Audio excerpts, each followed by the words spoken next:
सन्माननीय बबनशंकर पवार आपण सन्माननीय सुरेश पाटील अपना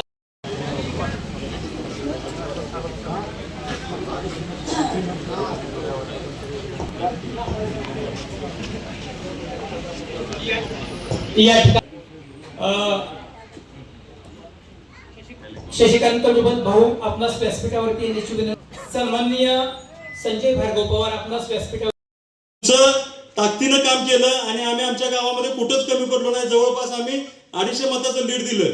ह्या वेळेला आमचं लीड कायम राहील असं मी आमच्या गावाच्या वतीनं आपल्या सर्वांना आश्वासित करतो.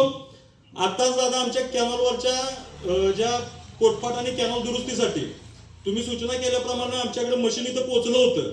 एक मशीन पोहोचलंय, बाकीची यंत्रणा आमच्याकडे अजून आलेली नाही. माझा साहेबांच्या बरोबर अमित पावड्याने मी कॉन्टॅक्ट केला असता. त्यांचं असं म्हणणं आलं की काही लोक इलेक्शन ड्युटीवरती आहेत. इलेक्शन ड्युटी संपल्यानंतर त्यांनी सांगितलं की ऑलरेडी आमची मशिनरी शिफ्ट झालेली आहे, आम्ही तेही काम तुमचं करून देऊ. त्यामुळं विकास करण्यासाठी बाहेरनं कुठल्या महापुरुषाला आयात करायची गरज नाही. कराड उत्तरचे लोकप्रिय आमदार दमदार आमदार मनोज दादा, कराड तालुक्याचे आपले नेते निवास दादा आणि होऊ घातलेल्या इलेक्शन मध्ये आपल्या बरोबर उभे असलेले हे सर्व उमेदवार, या सर्वांच्या पाठीमागे आपण अतिशय ताकदीनं उभं राहायचं आहे. आपण राहणार आहोत असं आपल्या सर्वांच्या वतीनं आश्वासन. या कैलासवासी हिंदूराव स्वागत करूया. या ठिकाणी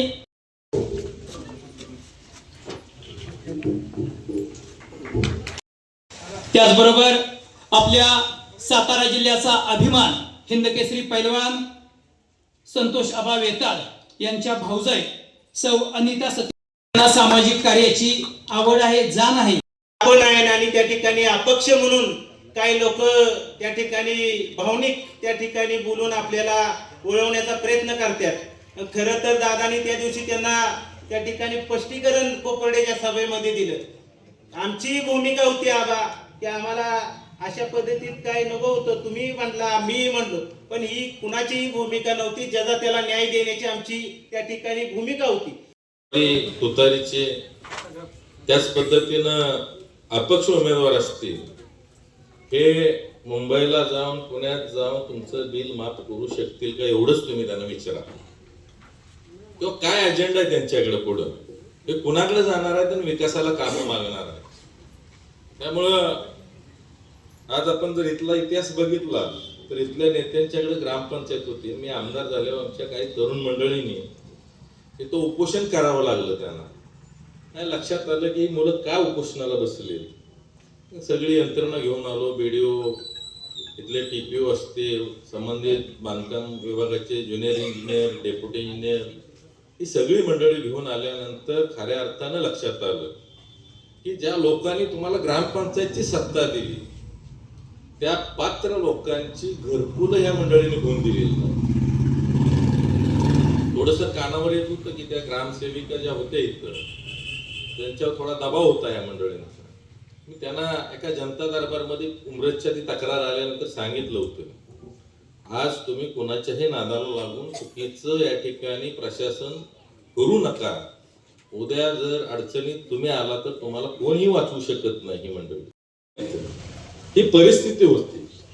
ही मंडळी माझ्याकडे सातारला यायची आणि योगायोगानं माझे मित्र अतिशय जवळचे, त्यावेळेला महाराष्ट्र राज्याच्या कृष्णा खोऱ्याचे उपाध्यक्ष होते महेशदादा शिंदे, आणि त्यांच्या माध्यमातून कोपर्डे लिंक कॅनॉल जोडला आणि खऱ्या अर्थाने या भागाचा दुष्काळ संपला.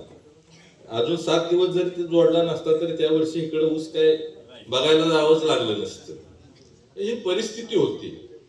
पण फार अभिमान आहे की मी जरी आमदार नव्हतो तरी या विभागासाठी त्यांच्या माध्यमातून जे काम केलं ते चिरकाल कायमस्वरूपीसाठीच हे काम झालेलं आहे.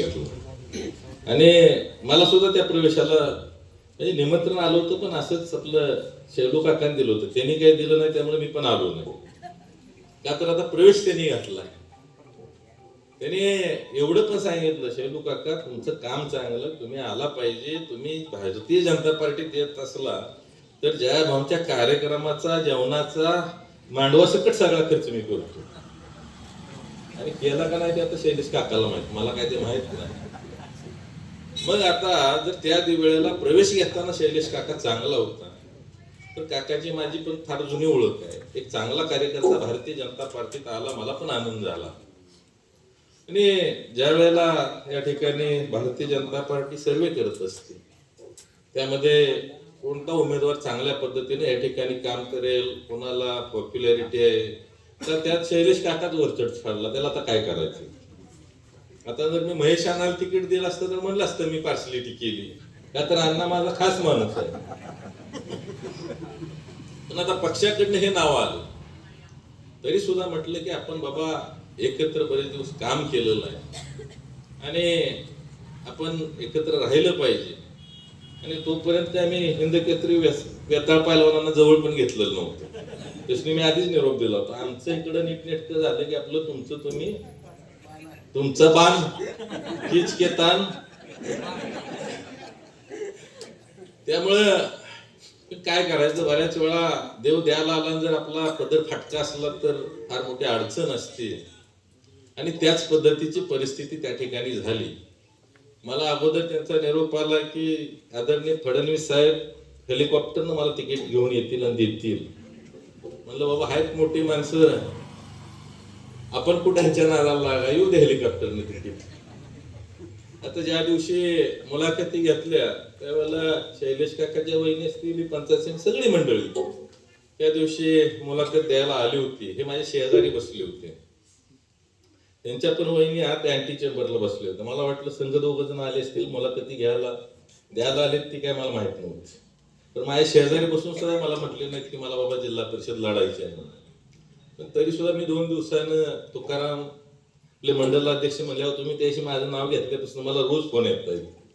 म्हणलं मी खरं बोललो का खोटं बोललो सांगतोस तू लोकांनी. नाही म्हणलं जे खरं आहे तेच तुम्ही सांगितलं, त्यात काय वेगळं सांगितलं नाही. त्यामध्ये मी त्यांना सांगितलं होतं की बाबा बघा काय आपल्याला काय कुठं वेगळी भूमिका घ्यायची नाही, तर काय म्हणणं आहे त्यांचं तुम्ही बघा. की त्यांच्याजवळ मला निरोप आला, कोपर्डे हवेली गटात त्यांच्या वहिनी उभ्या राहतील, मसूर गटात ते स्वतः उभे राहतील का तर ओपन आहे मतदारसंघ, आणि इकडचा अलीकडचा सैदापूर मधला उगलेवाडीचा भाग आहे तिथली पंचायत समिती सीट त्यांनी द्यायची. मी परत निरोप दिला, बघा आपल्याला कोपर्डे विषयी काय असेल तर आपण बोलूया, काय अडचण नाही, आमच्या पण काय डोक्यात वाईट कुठली गोष्ट नाही. तर त्यांचा परत रिप्लाय आला नाही. मी म्हणतोय तसं जर असलं तर म्हणलं आता तुमचं जर सगळं ऐकलं तर माझं सगळं कार्य करतं मला बी टाळी घेऊन पंढरीला जावं लागेल. शेवटी मानवी स्वभाव आहे. त्यामुळं हे सांगणं सुद्धा तेवढंच गरजेचं आहे. आणि विशेषतः हे वडोली, करवडी, माझ्या माहितीप्रमाणे पाचून, सुरली आणि शामगाव पण नाही एवढा विषय, माझा तिथला विषय क्लिअर झाला. त्यामुळं ह्या 4-5 गावाची सांगणं गरजेचं आहे, कारण तिथं जरा सहानुभूती दिसते बऱ्यापैकी. पण काय घडलंय, खरं काय हे सुद्धा लोकांच्या समोर येणं गरजेचं आहे. आणि त्या अनुषंगाने या ठिकाणी आपण आलोय. आपल्याला कोणावर टीका करायची नाही, आपण विकासात्मक विषय घेऊन या ठिकाणी पुढे जात असतो. यांची परिस्थिती अशी असायची, तुम्हाला खरं सांगतो, आता हे सांगतात की भारतीय जनता पार्टीच आमच्या घरात जन्माला आली. पण आता निवास दादा तुम्ही पण 2014ला धैर्यशील दादांचं काम केलं होतं. मी त्यावेळेला युतीचा उमेदवार होतो, महायुती नव्हती त्यावेळेला. त्यावेळेला यांनी काँग्रेसचं काम केलं होतं का धैर्यशील दादांचं नव्हतं मला सांगता का? 2014ला तुमच्या बरोबर केलं होतं. मग आता 2014 नंतर 17ला अगोदर चालू त्यांचं काका गटाकडनं काय जमतंय का. पुन्हा नंतर त्यांना माझ्याकडे आले, म्हणले असं मी भारतीय जनता पार्टीने तर तयार आहे. म्हणजे ह्यांचा भारतीय जनता पार्टीत जन्म 17ला झाला हे लक्षात ठेवा. ते आज असं आणतात की मोहन भागवतांच्या पण मी वर आहे, संघात पण वर आहे, भाजपमध्ये पण वर आहे. आणि गावात गेलं की ह्या बोला तुमची कामं काय काय काय पाहिजे तुम्हाला, काय लागेल ती एवढे गट्टे घ्यायचे, लोकांनी मागे फिरवायचं. पण ती पण 1 वर्षभर हेलपाटा मारल्यावर कळतं की ह्यांच्याकडे काहीच नाही. ही परिस्थिती आहे. आज आम्ही आमदार झालो सांगायला लागलो लोकांना, तुम्ही आता तुम्हाला काय पाहिजे ती सांगा, आम्ही द्यायची तयारी आहे, का तर तुम्हीच आम्हाला देणारं बनवलंय.